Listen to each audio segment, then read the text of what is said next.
This week, we're going to be diving into 2 free vehicles that will save you millions of dollars and also greatly enhance your GTA Online experience, in my opinion. First up, we have the Ocelot Penetrator, which is just going to be a really fun choice for honestly any type of player in this game who wants a really fast and sleek supercar in GTA Online, also one that in real life has a lot of history. And then, on the other hand, for the other free vehicle, we have the Dinka Conjo SJ, which is going to be a tuner's dream with its pretty good speed, drifting capabilities, things like that. So we're going to get into both of these, and securing either of these vehicles for $0 this week, given their pretty significant market values in this game, they both offer a really good opportunity this week. They're not nearly the best cars in their respective classes, but for what they are, they're pretty expensive, and so I think players who still play GTA Online regularly should try to unlock these as soon as possible. And today, we're going to dive into the customization as well as performance potential of both of these cars. We'll test them out on the track and see if they truly deliver on their promise, but honestly, just wait for the gameplay because I think they're really good. So with that being said, let's jump in and let's start off with the LS Car Meet prize ride for this week, which is that Ocelot Penetrator. This car is priced at $880,000 and it is available at Legendary Motorsport. It initially released as part of the Import-Export DLC update, and to claim this sleek supercar, players need to place in the top 5 in LS Car Meet Series races for 3 consecutive days in a row this week. The Penetrator distinguishes itself in the game with higher speeds compared to other supercars, which makes it a pretty competitive contender in races due to its really good handling as well. It's got impressive acceleration and overall just carries a lot of velocity with it once it's moving. Despite its elongated profile though, the Penetrator also offers surprisingly good maneuverability, and this is one of my favorite parts of this vehicle because not only does it benefit from the strategic placement of its front wheels, but it also benefits from a really extended steering range. However, drivers should also be cautious because we also have a tendency to oversteer with this car. If you enter a corner too sharply or too fast, that's going to lead to some power sliding, particularly during, say, like a 90-degree right angle turn at high speeds. It's modeled after the Jaguar XJ220, and honestly, this car delivers top-tier performance, but also has a really striking appearance, and it echoes that classic IRL Jaguar classic supercar aesthetic. I think you will greatly enjoy this car. So with that being said, let's test it out on the track. And here is my Ocelot Penetrator, ladies and gentlemen. I'm actually really excited to be driving this car because the last time I drove this, I'm pretty sure, was on the PlayStation 4, I want to say. I don't think I've ever like used it on PC, but I tried to change it up from like the typical Jaguar that you would see IRL. We went with a brushed metal, and I don't know how I feel about it because it looks more chrome. And then we went, funny enough, these are SUV rims, but I think they match. It looks like all the wheels IRL on this car that people would use have like a lot of cover to them for aerodynamic purposes, or you could have just like rim covers, but this is what we're rocking right now, so let's go take it to the track and see how it performs. I can already tell it's going to be really fast. All right, we are at the track, and I'm not particularly a fan of the time of day we're starting this because it is like almost 5 p.m. in game, but it is what it is. I just want to get this done before it gets dark out, and then obviously then the lighting looks terrible because it's nighttime. So let's hit the start timer. Let's wait for that car to get out of the way. 3, 2, 1, start my timer. Time code should be on screen.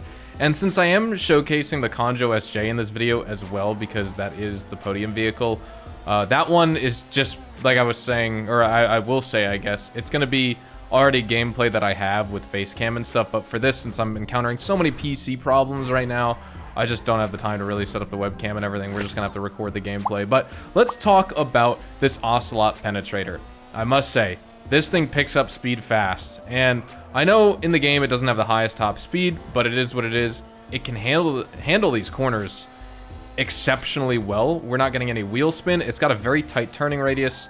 I'm actually experiencing, since I'm playing in windowed borderless, I'm experiencing some frame hitching, so I really hope that doesn't make me crash. But in terms of time that I want to set on this track that I typically do, if you guys are fans of the series, then you're familiar with the route I'm doing. And for everyone else who's unfamiliar, I will showcase it to you in the Conjo SJ gameplay. This is really going to mess it up right there. That did not help with the time. That took a couple seconds off, but thankfully we were able to really save it from like totally wiping out right there. And as you guys know, you know, this is all raw and uncut. One, because I want to give you guys my own first impressions with this car as we talk about it, but also, you know, I want you guys to feel confident that like I'm not trying to BS you on the, you know, type of performance review I'm giving the vehicle and stuff like that. So first impressions driving through, if I mess up really badly to where like I'm losing more than like 10 seconds, then maybe I will restart just so the video isn't filled with driver error, but I'm just trying to showcase to you my own skill, but also the car's performance and how it handles these certain sections of the track.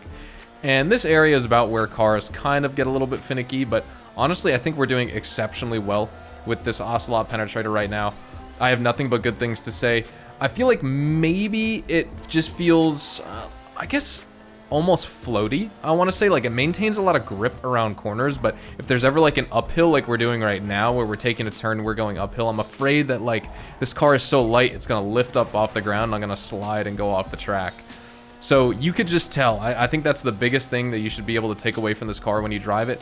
This car feels light. It can get around all the corners. And funny enough, like this car, when it was built and manufactured, it was meant for speed, not necessarily for like, you know, crazy corner hugging capabilities. Yeah, in this game, it's doing really, really well. I am actually very happy about that. I mean, it handled well IRL too, but it wasn't meant to be a Formula 1 car, right? It was meant to just be extremely fast in a straight line and just like a supercar, one of the first few the world has ever seen, because this came out at the beginning of the 90s, right? Or the end of the late 80s. But as it stands right now, nothing but good things to say about this car. Even with that mess up I did on the track, we're still setting a 2-minute and 50-second time, which is just absolutely great news to see with the Ocelot Penetrator here in GTA Online, because I wasn't sure the time where we were going to set with it.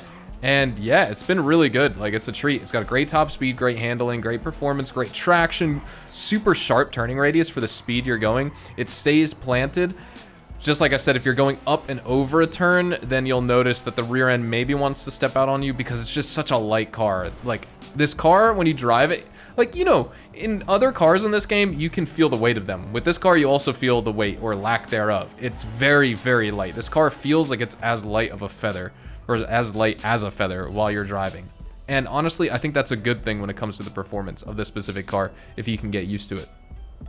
This week's Diamond Casino and Resort Podium Vehicle is the Dinka Conjo SJ. It's available for $1.37 million, or just over $1 million with the trade price from Southern San Andreas Super Autos, and it was introduced in 2022 with the Criminal Enterprises update. The Conjo SJ stands out in the game because it just has, honestly, decent handling. That's like the best feature about it, especially because it's a front-wheel drive car. I feel like it's got pretty decent handling then in that regard. The acceleration and the speed are going to be somewhat below average compared to other coupes in its class. The stable cornering it has is kind of nice. You get minimal risk of spinning out, even if you like aggressively take a turn and maneuver around. Despite the handling perks though that you get with this car, it is still going to struggle with durability. It's prone to lots of bodywork damage. You're going to easily lose random parts of your car if you crash or roll over or anything like that. But with that being said, let's hit the track and let's see how it performs in practice. Let's start off here with the Dinka Conjo SJ. Right now I have this car customized with a metallic sea green just to give it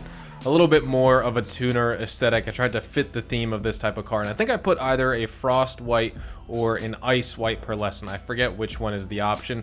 Tried to match it with like the side panel livery as well as the custom tires, things like that. Basically sea green along with some white elements. And this is what we got right now. You know, we got a big titanium coffee can exhaust, things like that. So let's head to the track and see how this car can perform, considering it is front wheel drive. I'm gonna set my timer. There should be time codes on screen for you guys to see, and let's get started. Front wheel drive car, lots of wheel spin right out of the way. And I can already tell you just from the very beginning when I was driving over here that we're gonna get a lot of understeer, we're gonna get a lot of plowing, a lot of sliding.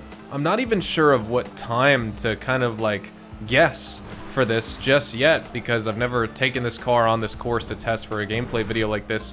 I'm gonna guess around the 3-minute mark, just because of the fact that you could see taking these turns. I mean, having front wheel drive cars is just not what you want here, but nonetheless, that is what we got with the Dinka Conjo SJ. When it comes to the acceleration, you know, you don't feel super bogged down. The top speed isn't like awful, it's not great. There's nothing that's like pathetic about this car, but just for the cost, if you're gonna pay full price and you're not gonna win it off the podium this week, I mean, I know you can't force yourself to win it. There's ways to re-spin over and over and over. This is gonna cost us extra time here too. But, you know, driver error, let's just take off 5 seconds at the end maybe. Let's just see the full time. We're already a minute into this course, and man, this is like, yeah, it's not that quick of a car, I will be honest. But full price, you know, $1.5-ish million, that's a lot for an old Honda Civic, right? I think a lot of people will agree with me when I say that. You can get the Adder for $1 million. You can get well, I guess you can't get the Entity XF anymore for $795,000 because it's a removed vehicle, but you used to be able to get it, right? For half as much as this car would go for, you get the Entity XF, which is infinitely more value. I'm really curious to see how this Conjo SJ is going to handle this part of the track, because this is always in these free vehicle guides where I struggle with the vehicles most. You can kind of enter a nice drift with this thing, but yeah, you still get some severe understeer potential, and with it being front wheel drive, you could just see it's like a pain to navigate some of these turns and stuff like that, because the car just doesn't necessarily want to behave the way you'd expect, the way you want, things like that. So now we're entering, I guess, the second phase of this course. 2 minutes 2 seconds on the clock so far. This may be no, this isn't gonna be a 4-minute car. This is gonna be like 3 minutes and 30 seconds almost, I feel like. I thought we could shoot for like the 3 minute 10 second mark. I thought for sure we'd be over 3 minutes, but I'm a little bit nervous about how slow of a time this is gonna be. Who knows? Maybe by the end of this, we'll see the exact time and I'll be like, wow, this is actually quicker than, you know, I was realizing. But so far, I could just tell you, I mean, that's the steering wheel turned all the way. We had good traction right before that turn right there. And you could see the turning radius is just super wide, obviously, once again, because of the drivetrain and where the power is put to the specific wheels on the car. Exhaust isn't really anything to note. I mean, this generation Honda Civic does look pretty cool. I always loved this car as a kid growing up, because like seeing people with their totally tuned and modded cars and things like that. Like, this is one that I would use a lot in, what was it, Need for Speed Underground 2, I think. Maybe it was the first one, I forget. Either way, would use it a lot in those games, and I liked it in that. In LA Rush. 3 minutes, 12 seconds. And of course, if we didn't have that crash, 3 minutes, 7 seconds, 3 minutes, 8. Not terrible, slower than I wanted it to be, but quicker than I thought it was gonna be when we were like halfway through the course, and I was like, oh, this is gonna be like a 4-minute car. No, we weren't anywhere close to 4 minutes, but 3 minutes and 12 seconds isn't like fantastic, so it is what it is right there. With all that being said, though, we've reviewed both cars. Hopefully you guys enjoyed today's video. Drop a like if you guys did. Subscribe to the channel if you guys are new. Make sure to check me out over on Twitch, Twitter, and Instagram if you guys want to see several consistent GTA Online as well as Red Dead Online live streams over on my Twitch account. Thank you guys so much for the support. Hopefully you all have a fantastic day, and I will see you guys in the next GTA 5 Online video. Adios, amigos.